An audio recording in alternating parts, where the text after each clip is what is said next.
A mitad del siglo XX, Europa viviría una de las épocas más convulsas de la historia. Pero más allá del Atlántico, más allá del mar, había un faro de libertad y refugio. Ese era México. Era el lugar predilecto para los miles de migrantes europeos que huían de guerras y batallas. Aquel acto humanitario y valiente era encabezado por un presidente llamado Lázaro Cárdenas del Río, quien fue presidente del 34 a 1940. En ese contexto, el ejemplo más notable de las políticas migratorias de Cárdenas fue la acogida de los exiliados españoles tras la batalla civil española, que fue del 36 al 39. Cárdenas, quien también simpatizaba con el gobierno republicano, abría las puertas de México a más de 20,000 refugiados, entre ellos intelectuales, científicos, filósofos y Eugenio y más. Al igual que al poeta León Felipe, o a la pintora Remedios Varo, o quizá a José Gaos. Total, todos ellos tenían un mismo destino: México. Así que para finales de la década de los años 30, México se convertía en ese faro de esperanza para miles que huían de regímenes totalitarios en Europa. Ya en México, esos exiliados, intelectuales la mayoría, contribuyeron al desarrollo cultural, científico y artístico. Como ejemplo, instituciones como el Colegio de México y la Casa España. Y cómo olvidar la hondanada de actores, entre ellas Angelines Fernández. Así que de aquel filósofo y académico español, aquel tal Eugenio y más. Eugenio y más vendría junto a su familia, su mujer, una alemana, Hilda Janke, a quien había conocido cuando era catedrático en una universidad en Alemania. Con ella tuvo a Carlos y a Víctor. Carlito Jr., nacido en el año 1932, muy buen alumno, tanto que al terminar la escuela quiso estudiar matemáticas en la UNAM y se graduaría en el 55. Se casaría con la legendaria Montserrat Gispert, la famosa voz del exilio republicano. Juntos tendrían a Carlos y más Gispert, nacido en 1958 en la Ciudad de México. Así que con un padre matemático y una madre etnobióloga. Así que a finales de la década de los años 70 y con más de 20 años, opta Carlos por estudiar sociología en la UNAM y no duda ni un momento en involucrarse con los movimientos estudiantiles. Y en medio de esa convulsa época, comienzos de los 80, también conoce a quien sería su primera esposa, Sandra Alarcón. En el año 1982 se casan y fruto de esa relación nacería Rodrigo y más Alarcón. Pero eran tiempos convulsos, tiempos rápidos. Era una época de profundos cambios sociales y políticos en México. Y eso se reflejaba también en aspectos de la vida común, como las relaciones personales. Carlos y Sandra se dieron cuenta de que el amor se iba volando, como si el movimiento estudiantil y su vértigo fueran una barrera a su vínculo sentimental. Así que junto a la devaluación del peso del 82, parecía una paradoja que aquel amor también se devaluaba. Y para Carlos, en un principio, habían cosas más importantes que el amor de Sandra. Por otro lado, la creciente insatisfacción social se reflejaba en la UNAM, el punto intelectual de México. Allí había dictado cátedra el viejo Eugenio y más, su abuelo, también su padre de matemáticas.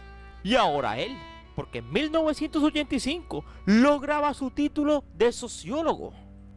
Así que con un título en el 85 de sociólogo, carrera que lo obligaba a comprometerse históricamente con los cambios sociales que estaban en el centro de las tensiones del país y de la universidad. Así que entre movilización y movilización, se fue alejando de Sandra. hasta que decidieron divorciarse en el 86 y empezar caminos separados. Había mucho que luchar ante las reformas de Carpizo. Así que en medio de consignas y pancartas, en medio de un ambiente tenso, pero también de energía juvenil y anhelos de un cambio profundo, en aquel escenario de lucha y resistencia surgía una flor, una historia de amor entre dos líderes estudiantiles, unidos no solo por sus ideales, sino también por una conexión profunda que nacía en medio del caos.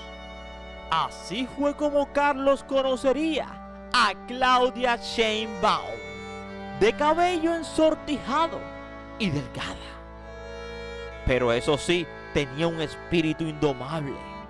Hablaba con elocuencia y firmeza, y con un megáfono convencía a estudiantes y los llevaba a la huelga. Era una de las principales voces del movimiento, estudiante de física, y él, sociólogo. Sin embargo, hay que reconocer de que Carlos era de espíritu más reservado, de sentarse en las asambleas y dar discursos durante largo tiempo, mientras que Claudia era más activa, era de pancartas, de reunir estudiantes y de gritar arengas. Así que juntos organizarían asambleas, marchas y manifestaciones, convencidos de que el futuro de la universidad estaba en sus manos. Así que poco a poco pasarían largas horas discutiendo estrategias, redactando comunicados y movilizando a sus compañeros. Entre las consignas, discursos y marchas, algo más profundo empezó a surgir. Al principio eran las miradas furtivas de Carlos ante aquella dama. Luego, en las acaloradas asambleas y discusiones, el roce de las manos al pasar las hojas de un manifiesto a otro y la complicidad silenciosa cuando cruzaban palabras eran síntomas de que algo estaba pasando. Así que entre las largas noches de planes y trabajo, fueron creando una cercanía que fue más allá de lo ideológico. Así que poco a poco encontraron refugio en el uno con el otro. Claudia admiraba la calma y la inteligencia de Carlos, su capacidad de mantener la serenidad incluso cuando todo parecía derrumbarse, mientras ella era más de corazón. Y él, en secreto, cautivado por la fuerza de Claudia y la valentía de sus movilizaciones. Así que entre charla y charla, Carlos le contó que tenía un hijito y que era divorciado, que había tomado esa decisión dura para su hijo Rodrigo, pero necesaria para el movimiento y para él tener la libertad de acción. Para ese entonces, además de intensificarse la protesta, también las represalias, las llamadas intimidatorias y el miedo y el temor empezaron a apoderarse de ambos. Y ellos empezaron a cuestionarse si su amor podría sobrevivir a la intensidad de su compromiso político. El movimiento requería sacrificio y ellos lo sabían. Así que su vínculo se fortalecía en cada batalla. Sabían perfectamente que su amor no solo era una historia personal, sino también parte de la lucha que representaban. Pero también había lugar para el regocijo. Cuando caía la noche, mientras las luces de la enorme ciudad universitaria titilaban, ambos estaban abrazados en un cobertizo. Ahora más que nunca, convencidos de que estaban hechos el uno para el otro. Para el 87 las reformas de Carpizo no siguieron avanzando y casi que victorioso el movimiento universitario se regocijó, y ese reflejo se vio en la vida de quienes participaron, y allí estaban de primeros Carlos y Claudia Sheinbaum. Y qué mejor momento que para eso casarse, y fue así, se dieron el sí. Carlos Imaz y Claudia Sheinbaum se casaban en 1987. Y fruto de esa unión, en septiembre de aquel año, nacería Mariana Imaz Sheinbaum. y a la familia se unía Rodriguito, ya que Carlos se había quedado con la custodia de él. Así que ambos quedarían trabajando como catedráticos en la UNAM. Y aquel amor en un principio se convirtió en un testimonio de que incluso en los momentos más convulsos el amor puede florecer y ser una fuerza transformadora. La licenciada en física pura y números y el sociólogo, así que parecían ser la pareja perfecta. Para Claudia, la exactitud y la objetividad que le proporcionaban las matemáticas había quedado atrás. Era la unión entre las ciencias exactas y las sociales, un puente interdisciplinario. Así que aquel amor que parecía un cuento de hadas, como un bálsamo refrescante que diera juventud, esa misma que tanto se desgastó en el pasado. Ahora todo era nuevo. Ahora los pajaritos cantaban y se oía más bonito en aquel hermoso matrimonio de Carlos Imaz y Claudia Sheinbaum. Los 90 serían años de desafío y en el 95 Claudia y la familia viajaba a California, donde Claudia hizo un doctorado. Así que parecía que los desafíos se superaban y el amor prevalecía. Pero a comienzos de los 2000, Claudia ingresaba al gabinete del jefe de gobierno del Distrito Federal de ese entonces, Andrés Manuel López Obrador, asumiendo el cargo de secretaria de Medio Ambiente del distrito. Lo haría excelente creando un parque solar. Así que mientras Claudia era secretaria de Ambiente, Carlos asumió el cargo de jefe de la delegación de Tlalpan, un pequeño municipio en la Ciudad de México. Sin embargo, el matrimonio y la carrera de Carlos Imaz se derrumbaría cuando salieron a luz unos videos que lo dejaban muy mal parado. Imaz se defendería aduciendo que las dádivas eran aportes a las campañas, pero un juez no le creyó. Un par de años en el bote, pero no pisó ni un día. Pero sí sería el primer traspié para el divorcio con Claudia Sheinbaum, que se finiquitaría en el año 2016. Así que Carlos finalmente fue exonerado de cualquier cargo. El escándalo dejó una mancha permanente en su trayectoria política y también sentimental. Así que una paradoja, aquel líder popular que había sido símbolo de fortaleza y unidad en los movimientos estudiantiles ahora enfrentaba la desintegración de su propia familia. Hoy, de la figura de Carlos Imaz se sabe poco, literalmente en la sombra. Porque detrás de las luces también hay sombras. Un tipo que para muchos fue un héroe en el movimiento estudiantil, pero que con el tiempo sucumbió a la tentación. Así que si quieres saber un poco más, te invito a que te sientes, a que te relajes y que disfrutes del siguiente video. Somos 007 Ernie Videos, tu mejor opción, y gracias por preferirnos. Y recuerda que cada día somos más y que tú eres nuestra estrella, mis estrellas.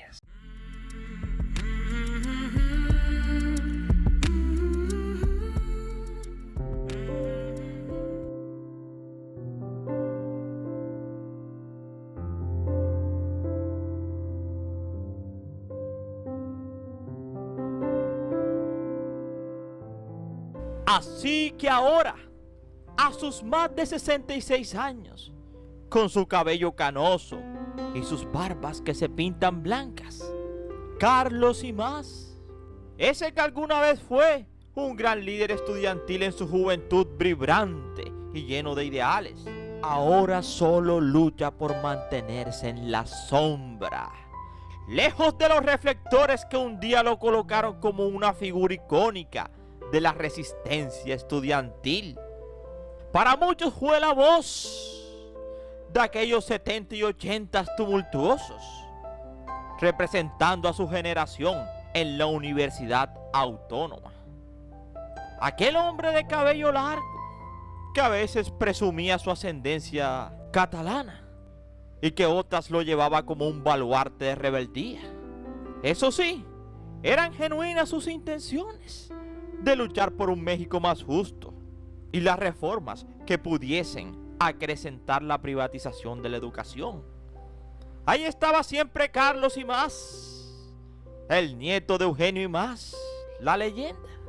Sin embargo, a pesar de esos 66 lustros, aún para muchos lleva en sus hombros y su mirada el peso de una juventud marcada por la resistencia. Sin embargo, con el paso de los años, se fue alejando de las trincheras de la resistencia. Así que en el ocaso, y lejos de aquel tiempo, y de su capacidad por organizar y movilizar multitudes como lo fue en el pasado, esa misma capacidad que lo llevó a ascender en las esferas políticas, a ser jefe de delegación en Tlalpan, una alcaldía importante, convirtiéndose en ejemplo para aquellos jóvenes revolucionarios, dando a entender que era una recompensa por haber logrado tantos cambios y por su pasión de las calles de acción política. Cuando fue elegido, fue visto como una renovación de alguien que conocía perfectamente las necesidades de un pueblo y que incluso había luchado por esas necesidades. Sin embargo, lo que no sabía Carlos y más es que el poder no es tan sencillo. El poder, como tantas veces sucede, fue cambiando sus prioridades. A medida que iba avanzando, Carlos iba luchando contra las desavenencias políticas. Y es que a solo 5 meses de haber asumido aquel cargo importante como jefe de delegación en Tlalpan, comenzaron a salir algunos videos. Inmediatamente el escarnio público no tardaría en llegar. Sus antiguos aliados estudiantiles, aquellos que una vez lo vieron como un héroe, se sintieron tristes y algunos se distanciaron de él. La respuesta de Carlos fue que aquellas dádivas, tenían un buen fin, pero no tuvo de otra. Y a solo 6 meses de haber asumido se licenció. Pidió una licencia para poder defenderse. Y se defendió. Fue absuelto con el tiempo. Sin embargo, su matrimonio decayó al punto que el divorcio llegaría en el año 2016. Ese matrimonio idílico, ese matrimonio que parecía de cuento de hadas, llegaba a su fin. Carlos, ahora, a sus más de 66 años, es un profesor recatado, tranquilo, sigue dando clases en la UNAM, evita mucho la notoriedad y dar declaraciones, prefiere mantenerse en la sombra. Sin embargo, de vez en cuando, uno que otro alumno curioso lo cuestiona. Hoy le preguntan más que todo sobre sus días nostálgicos de juventud, pero él sabe perfectamente que ya cumplió su ciclo. Sigue creyendo en el cambio, pero ahora lucha desde la enseñanza, aspirando con sus doctorados a ampliar el número de saberes que ya tiene. Inspirar a jóvenes a pensar críticamente y a no conformarse con lo establecido. Lo que quiere decir que hoy, a sus más de 66 años, la llama del rebelde sigue viva, aunque ahora arde de una manera más sosegada, en las palabras que entrega a sus estudiantes y también en el legado que dejó atrás y deja tras cada lección.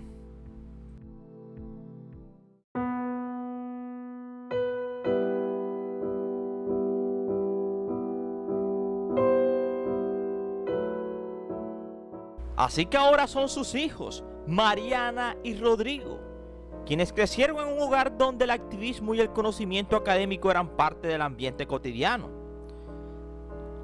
Así que aquellos chicos, testigos de debates, lecturas y críticas constantes al establecimiento, esa influencia dejó una marca indeleble en ambos, llevándolos por caminos distintos pero profundamente conectados a la herencia intelectual de su padre. El mayor, Rodrigo, decidió expresarse a través del arte plástico. Hoy es un reconocido artista plástico. Expone sus obras, sus pinturas y sus exposiciones. como la de la partida de fútbol, que son balones con plantas dentro, dejando en claro que su trabajo no sería superficial. Así que ahora en cada pincelada y en cada instalación donde coloca sus obras de arte, Rodrigo refleja la crítica hacia el sistema. Sus obras a menudo abordan temas de desigualdad y constante conflicto, y sus exposiciones llenas de simbolismo y crítica social han despertado mucha admiración. También es documentalista y ha hecho varios documentales, entre ellos Juan Perros. En pocas palabras, su arte es en sí mismo un manifiesto contra la indiferencia y el conformismo.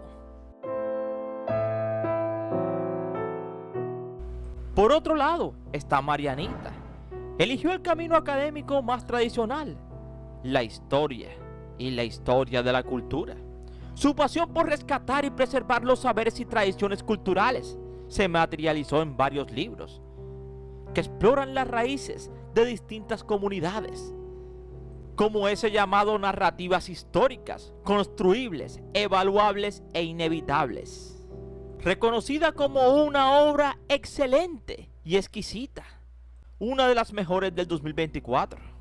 El libro reconoce la historia como un acto de habla que difícilmente se escape de un proceso cognitivo, creando de esa manera la pregunta si en 1492 América fue descubierta o creada. Así que Mariana, utilizando la historia como narrativa de construcción. Así que aunque sus caminos parecieran distintos, tanto Rodrigo como Mariana siguen los pasos de sus padres. Eso sí, cada uno en lo suyo. Uno desafiando las convenciones a través del arte, y la otra preservando la historia y abriendo nuevas perspectivas sobre los saberes culturales de México y del mundo. Sin duda alguna, ambos heredaron esa chispa de sus padres, haciendo que esas herencias sigan vivas. Pero la diferencia con esta nueva generación es que su visión se combina con lo aprendido, pero donde ellos generan sus propias voces. Así que México siempre ha sido y seguirá siendo un faro de esperanza al mundo y para las nuevas generaciones. Y como ejemplo, una presidenta mujer en 200 años, que ojalá y le vaya bien para que al país le vaya bien. Así que un país que ama al extranjero, Dios lo bendice. Así que viva México, que viva Dios y que viva la tierra mexicana. Y esperamos que te haya gustado este interesante video, no sin antes decirte gracias por preferirnos y recuerda que cada día somos más y que tú eres nuestra estrella, mis estrellas. Y esperamos que te haya gustado este interesante video, no sin antes decirte gracias por preferirnos y recuerda que cada día somos más y que tú eres nuestra estrella, mis estrellas.